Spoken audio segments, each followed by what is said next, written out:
There you go. That is lovely. All right, my first bite.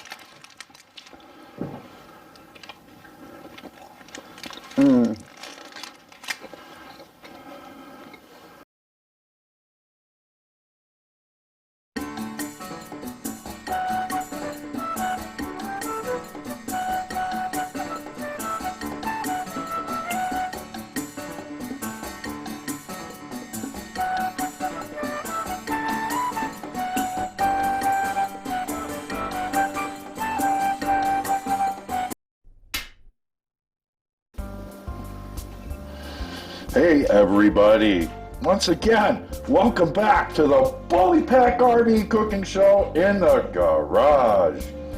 Boy, do we have something tonight. Very excited. Allison and I often just, we have a lot of synergy on the kinds of foods we like to eat. And, I went ahead and said, oh my gosh, why don't we make pastrami melts on the Blackstone? And that's what we're here to do tonight. I've already separated it. I like this Hilshire Farm stuff. I mean, it's pretty good. Eaten it a lot in the past. I have no bad things to say about them. And pastrami's like a weird thing. Not a lot of delis have it anymore, right? It's a strange ethnic, I guess, kind of thing. We're also going to hit that up with some nice Havarti, which is one of my favorites for melting. This is just really a cool cheese, and it's going to add a lot of interesting flavor to our sandwiches. Just gonna do a little quick prep. We got ourselves a $1 loaf of bread from our neighborhood Wally World, and yeah, we'll layer out some cheese. We'll see if we need more later. For now, that's a good start. And the grill's nice and warm. We're gonna get started. Gonna finish that off with some Grey Poupon. Right into those breads after we warm them up a little bit on the griddle. But as always, we're going to get started with a little olive oil. As you can see, we have a new addition here to the cooking show. This is a little cart we got on Amazon to help keep all the oils and stuff and the cleaning products and the gloves and whatnot all out of the way in a nice organized way. So it should help with some of that madness. Okay, so as always, we're not ready, so I'll be back. Well, I don't know where he went. Talk to the channel, Al. But I was reading about pastrami because I was trying to find out what the difference is between pastrami and roast beef. Not roast beef, sorry, corned beef. Melt our cheese. So they're both from beef. But the corned beef comes from brisket, the beef brisket, and the pastrami actually comes from this weird cut, and honestly I can't remember the name of it, from the cow. And they're seasoned definitely differently. And lately they've been saying that they're taking the pastrami now from the brisket cut as well. But I don't know. I can't see that the difference is just in the seasoning. So, but pastrami supposedly has its origins in Romania. Really? And corned beef, of course, has its origins in Ireland. So that explains the difference and the different cuts. So there's a little history. I was doing that on the fly since Jerry left me. But yeah, so I'm looking forward to this.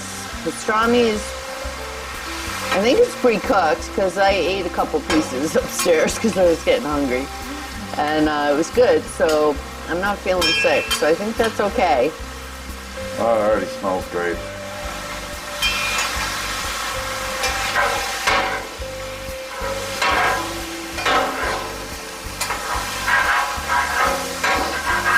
So I'm just going to cut these, break them up a little bit.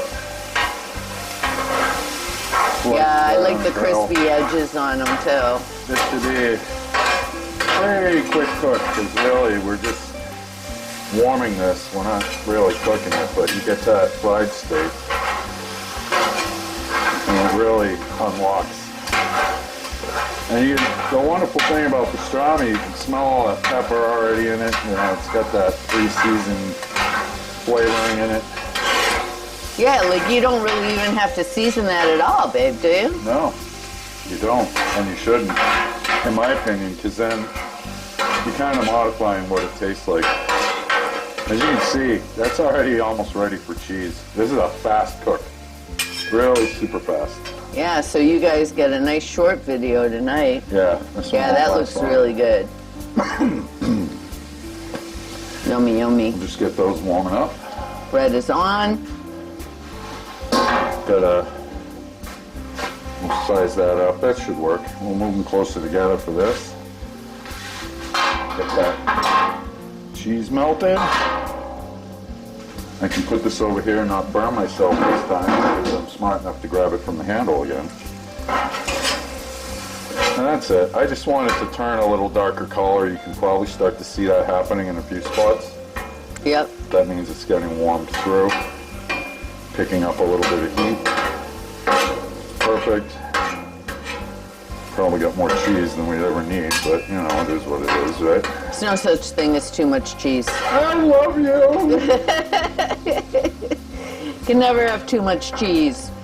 Ladies and gentlemen, whatever you do, find yourself a partner in crime that tells you there's no such thing as too much cheese. And then you know you're on the right stuff. Oh, that smell takes me back.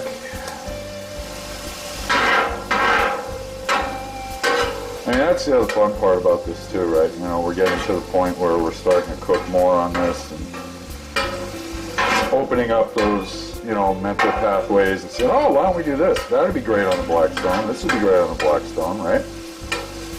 So it's become really I think what we're finding is there's little that isn't great on the Blackstone. It's just becoming harder to think of something that wouldn't be good. I suppose trying to make a spaghetti sauce on it wouldn't be the best thing, right? No, I mean, that would kind of just be why, Yeah. right?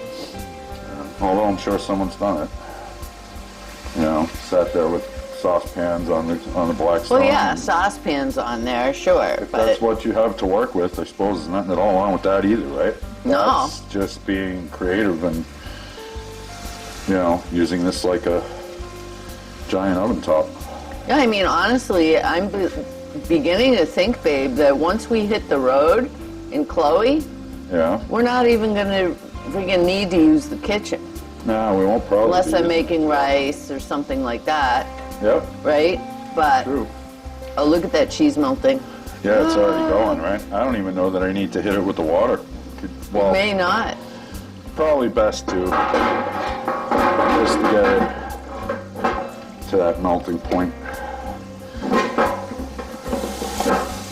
It's only going to take a minute. The wonder of her body, right? I'm not saying anything so our viewers can hear that sizzle because that's yummy, yummy, yummy. That is an awesome sound. It truly is. Okay, so this is the other cool part of the cart. I can now actually get food prepped up and handle it differently because we have more space for that food stuff and less worry about what was there, plus all my cooking oils and waters and whatnot, right? They can go right back in here. You can't put your back to the camera and block what you want people to see. Oh, sorry. But the cool thing is, absorbed. the cool thing is about this cart is the trays are removable. So you can very easily, like, we do a lot of Asian cooking, especially like stir fry rice. I think we made it like twice a week probably. And that requires a lot of ingredients that have to be refrigerated. So you could just pick up one of these, take it in to the fridge, take it up to the fridge, and load up all your flavored spices, and bring it back down and put it right in the cart. Oh my goodness, wait, let me look at this. Okay. Beautiful, huh? Yes, it is. Yeah, Yeah, unfortunately, the bun got a little muggled up, but that was my fault. But see, that's the joy of using the tin foil, is that even if it did get muddled up, you can still grab the whole, just put it in the tin foil. Yeah, exactly. So there we go. I love the way he does this. I would never have thought to do that in a million years, because I'm probably not talented enough.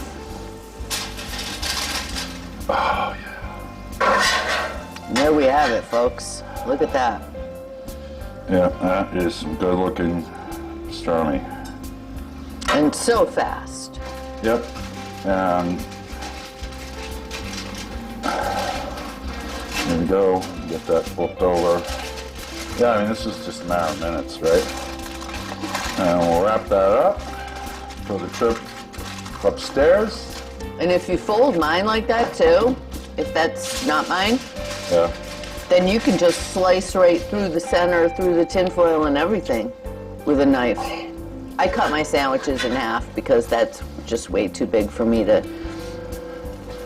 Oh, I'll eat it all, but in terms of picking it up, I like to have it something a little smaller. But yeah, that would be cool. You can just cut that tinfoil right in half. Well, folks, as we like to say here at Fully Pack RV, make someday now. And I really hope that you all get a chance to do that very thing. And right now, we're going to make this cook disappear. But we'll bring it upstairs and do the taste test right up at the table, like we've been doing. But I really want to thank everybody for joining. And like we said, this is going to be a quick one. I think the longest it took was for me to run back upstairs for that steamer box. Yeah, this is only a 11-minute video right now. Yeah, which is awesome. We're moving right along, and I like that. So I hope you all do too. And we're working on getting our Teespring merch page set up. And we got an awesome new logo from Al's daughter, Shannon. Yep, my daughter-in-law fixed us up a slogan or a logo. Yeah, a logo. Thank you. Can't wait to show that off soon too. Yep. All right, folks, we're gonna head upstairs, and we'll catch you on the upstairs side. Okay, so here we are, back upstairs. Al?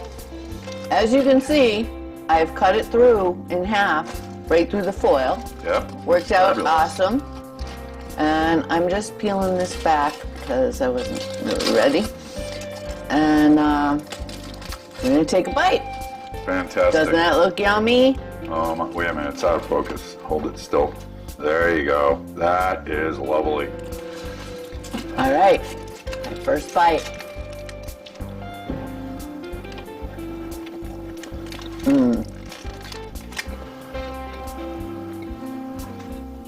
I don't like to talk with my mouth full. I know. It's a rough spot to put you in. The mustard Yeah, is just the perfect friend of pastrami. sure. And the Havarti is delicious. Adds that nice, another component. And this bread is amazing, by the way. So all in all, complete hit. Yummy, yummy, yummy. We have the little side of potato chips. And we're ready to chow. Fantastic. Can't wait to have mine as well. Served with just some plain potato chips. Just nothing flavored. Just the simplicity of that. I think will help it out. And like we're going to start saying, make someday now. Have a great day, everybody.